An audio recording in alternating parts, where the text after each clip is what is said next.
Good afternoon, જય શ્રી કૃષ્ણ. કેમ છો બધા? હોપ બધા મજામાં જશો અને સ્વાગત છે આજના મસ્ત મજાના નવા વ્લોગની અંદર. તો અત્યારે આપણે વાગી ગયા છે 11:05 અને જો આપણે રસોડામાં આવી ગયા છે અને વાણીબેન માટે નાસ્તો ને ટિફિન ને બધું બનાવવાનું ચાલુ કરી દીધું છે.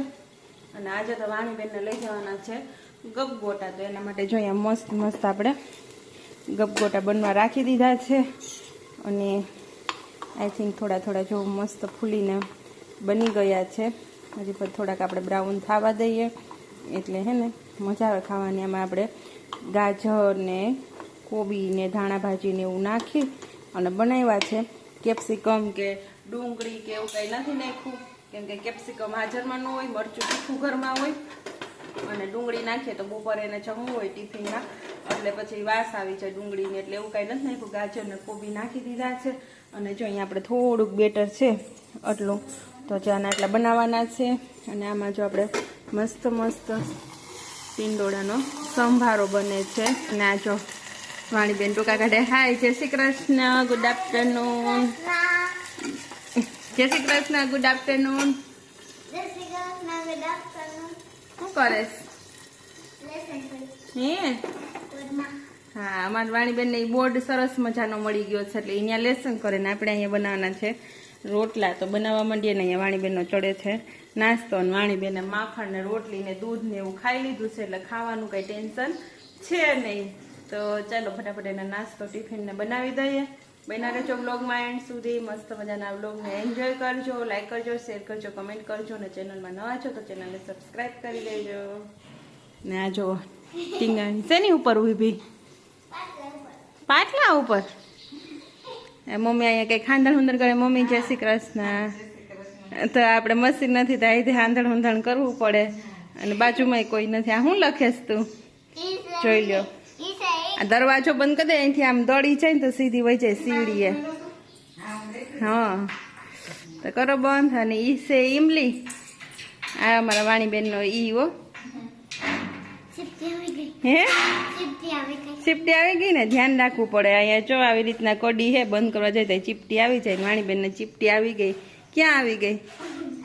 આંગળીમાં. અને જો અહીંયા મસ્ત વાણીબેનનો ઈ સરસ થાય, પણ થોડોક હે ને ઈચ્છાથી લખે ને તો સારો થાય. ઈચ્છા વગરનો લખે ને તો જો બોબડાઈ જાય. તોય જો થોડા થોડા હારા છે. અને બુકમાં તો હાવ ગંધારા કરેશ. તું કરેશ ને? ને વાણીબેન ને મોઢામાં શું થયું? ચીપટી આવી ગઈ. આંગળી નાખી ને આમ કઈ. હા, તો જો મોઢામાં રાખીને ઊભી છે. આ પેલા મસાલા ગમે ત્યાં લાગ્યું હોય ચીપટી આવી સીધી મોઢામાં આંગળી નાખી દેવાની. દેશી ઈલાજ થૂક. એટલે હે ને વાણીબેન જેમ કરીને ઊભા છે. અમારા અહીંયાથી ડોકા બારીએથી ને પણ દેખાય છે.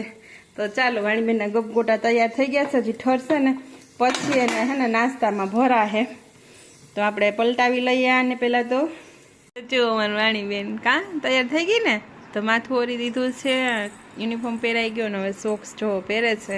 અને વાણીબેનનો લંચ બી તૈયાર થઈ ગયો છે. જો આપણા મસ્ત ગોટા બની અને રેડી છે. જો બે સાઈડ ફૂલી અને પોચા પણ બહુ મસ્ત અને ટેસ્ટી બન્યા છે. વાણીબેનને પૂછીએ ને ટેસ્ટ કર્યો તો વાણીબેનનો લંચ છે. છાશ, વાણીબેનને છાશ વગર ગળે ન ઉતરે. અને પાણી અને છાશ તો જોઈએ જ. પણ આંગણવાડીએ જાતી ને ત્યારે બહુ પ્રોબ્લેમ થતો, કારણ કે ત્યાં તો કંઈ લઈ જવાનું હોય નહીં, ત્યાં છાશ આપે નહીં અને લઈ નહીં જવાની, કેમ કે છોકરા હે ને વાદ કરે એકાબીજા, પછી લઈ આવે ઢોળે એટલા માટે. પણ અહીંયા તો ટિફિનમાં બધું લઈ જવાનું એટલે છાશ લઈ જાય ને એટલે એને ખૂબ મજા આવી જાય. કેમ વાણીબેન, છાશ મજા આવે ને તમને પીવાની? હે, અને કેવું લાગ્યું ગપગોટું? ચાખ્યું તું તો તી મસ્ત. તો વાણીબેન જો ગપગોટા છે ને બહુ મસ્ત લાગ્યા હે. મસ્ત હે ને? એટલે વાણીબેનને રોજ કંઈક નવીન નવીન જોઈએ. કાલે ચિપ્સ લઈ ગઈ, આજે ગપગોટા લઈ ગઈ. હવે કાલે પાછું કંઈક અલગ હશે એ આપણે વ્લોગમાં બતાવશું. અને આપણે ટાઈમ જેવો થઈ ગયો છે મસ્ત 12:15 વાગી ગયા હો વાણીબેન. હાલો, 12:15 થઈ ગયા. 12:20 તો ટાઈમ છે, પણ 12:30 સુધી ચાલે. તો હું ફટાફટ ચેન્જ કરી લઉં અને વાણીબેનને આપણે સ્કૂલે મૂકી આવીએ. પછી 5 વાગ્યા આવીએ કાં વાણીબેન? અને સ્કૂલે મૂકી આવીએ. પછી અમારે આજે કામ કરવાનું છે સીડી રૂમ સાફ સફાઈનું. તો બન્યા રહેજો બ્લોગની અંદર. જો વાણીબેન અમારા તો તૈયાર થઈ ગયા. ચાલો શૂઝ પહેરો, શૂઝ. અને મમ્મી જો અહીંયા રોટલી બનાવે. કા મમ્મી? તો શું કરું એમ કે મારે બનાવી તો પડે જ ને. આખડી બપોર થાય ખાવા વિચાર કા તો મારે વાણીને તૈયાર કરવી હોય ને તો ફટાફટ રોટલા ને એવું તો કરી નાખ્યું, પણ રોટલી રહી ગઈ. પછી હવે એ મમ્મી બનાવે છે ને મારે વાણી બની જોઈએ શૂઝ પહેરાવી દો, પહેરી લઈશ ફટાફટ. હા તો પહેરી લે ફટોફટ. ચાલો ગાઈસ તો અમે ઉપર આવી ગયા સ્ટોર રૂમ સાફ કરવાના. મમ્મી જો અમારા જો તેલના ડબ્બા પડ્યા 3 જ રહ્યા. અમે 3 જ ધીર્યા. અમે કેટલા 8 કે 10 લીધા હતા કા, હજી 2-3 નીચે પડ્યા છે, પણ તોય 2-3 ડબ્બા તો ખાઈ ગયા ને.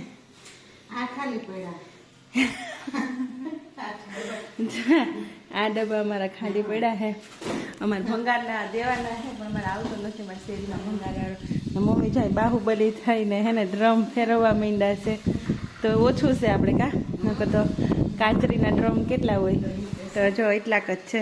આને બધાને હટાવીને અહીંયા બધું સાફસૂફ કરવાનું છે, પોતા કરવાના છે, અને આ ખેરવાનું. ખેરી તો નાખ્યું છે તો મમ્મી ખેરીને હા મમ્મી સ્પીડી છે બહુ, ફટાફટ ખેરી નાખ્યું. જો હારવા માંડ્યા છું. બરોબર બરોબર નથી મૂકવું, બરોબર મૂકવું કાંઈથી આમ નામથી આમ. ચાલો તો આને હે ને આ બાજુથી લઈને આ બાજુ કરવાના છે, પછી આ બાજુ આપણે સાફ સફાઈ કરવાની છે. હમેજા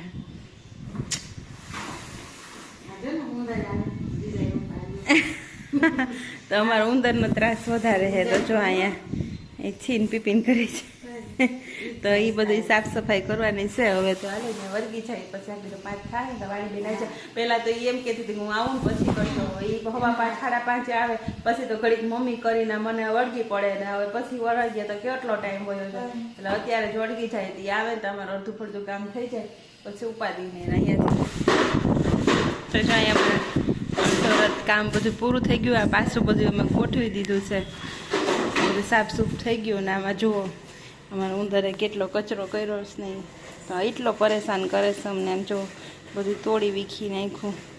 તો તમને કોઈને એનો ઉપાય છે ને સચોટ ઉપાય ખબર હોય ને કે શું કરવાથી ઉંદર આપણા ઘરમાં આવે નહીં તો અમને કહેજો, એટલે અમે છે ને એ વસ્તુ અપનાવીએ. કારણ કે આમ જોઈ લો કેટલી નુકસાની કરી ઉંદરે. નહીં આવે તો બીજું લઈ લઈએ બાજકું. હા તો ગાય જો તમને છે ને ઉપરથી અમારા પોપટ બતાવું. આજે વાતાવરણ કંઈક જોવું છે વાદળા જેવું, કોક વાદળા છે. બાકી તો મસ્ત થાય છે. તો તડકો નીકળો તો ને તો આપણે છે ને કપડાં બધું ફૂંકાઈ ગયું ને ઝારા કચરા જો ઉખેરીને ખાવા એટલું અંદર લેવાનું છે. મમ્મી ખોખું ઠલાઈ આવ્યા અને જો આ પોપટ આવી ગયા આપણા, આવી ગયા ને બેહી ગયા ને અડધા જાય ચણવા માંડ્યા છે. એ ઓલી બાજુથી આપણે વ્યવસ્થિત દેખાય. જો અહીંયા પણ ત્યાં નજીક જાય ને તો એ ઉડી જાય, નહીં તો ઓલી બાજુથી હું તમને બતાવત. પણ તો જાય ચણવા માંડ્યા. બધે મસ્ત ગ્રીનરી થઈ ગઈ છે. બગીચો તો એકદમ લીલો છમ થઈ ગયો છે. એટલું જ જો રૂહવાનું. તો ગાય જો મારા પોપટ ઉડ્યા ને બધી બાજુ ને અહીંયા જો ગોઠવાઈ ગયા તારે. એની મેન જગ્યા છે ઉડીને બધા જાય તારે બેસી જાય. ગોઠવાઈ ગયા ને કેટલા પોપટ છે એટલા અહીંયા છે.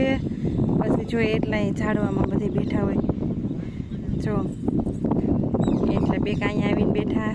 બાકી જો લીમડામાં છે ને એ જો પ્લેન જાય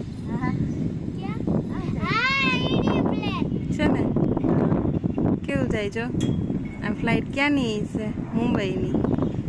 એકદમ નજીકથી દેખાયો. તો પોપટ ને એટલો અવાજ નડ્યો, ઉડી ગયા બધા, બી ગયા અહીંયા. ક્યાં ગાયબ થઈ ગયું, હવે નથી દેખાતું. હા જો અહીંયા આવી ગયા પોપટ અમારા. ઉડા ઉડ થયા છો જો કેટલા પોપટ આવ્યા. અમારે ઉભ્યું એટલે હવે નહીં આવે કા મમ્મી? પછીથી વયા જાય ને તો આવશે. અને જો ડુંડા અમારે ખાલી થઈ ગયા છે, બદલાવાય જો હે.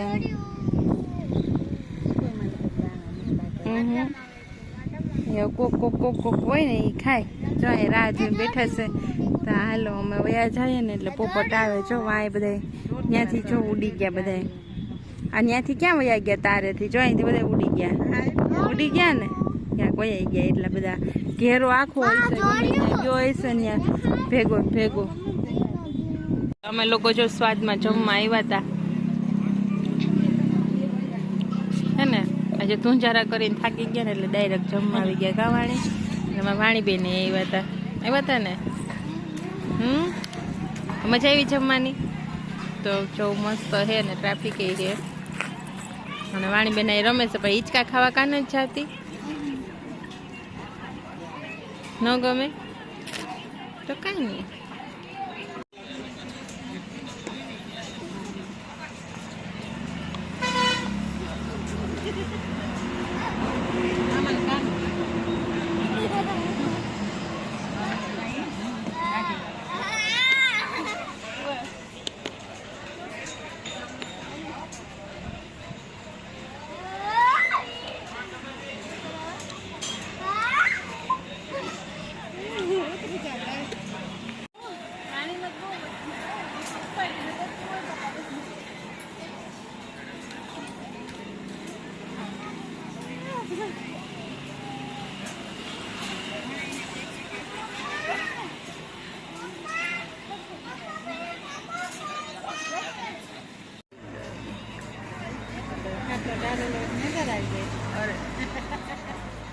તો ગાઈસ અમે લોકો જમીને આવતા રહ્યા અને જો વાણીબેન અમારે હોમવર્ક કરે છે.